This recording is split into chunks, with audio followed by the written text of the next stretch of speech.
How to create 3D transitions on CapCut. Hello everyone, in this video I'm gonna show you how you can create 3D transitions on CapCut. Firstly, open CapCut and import the video. Now you will see your video clip in the timeline. To create a transition, you need to split the clip. Tap on the clip on the timeline and select Split from the bottom panel. Now in this split, you will see a white button. Tap on the white button and this kind of menu will open.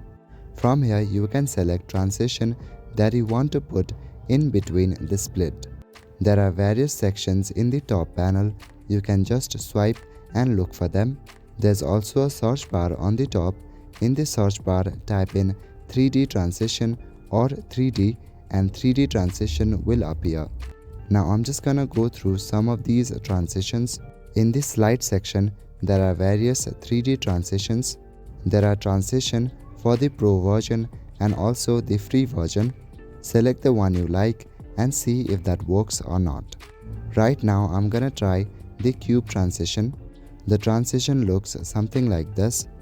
To make this transition more real, you can add sound effects. Tap on audio from the bottom panel and select sound effects.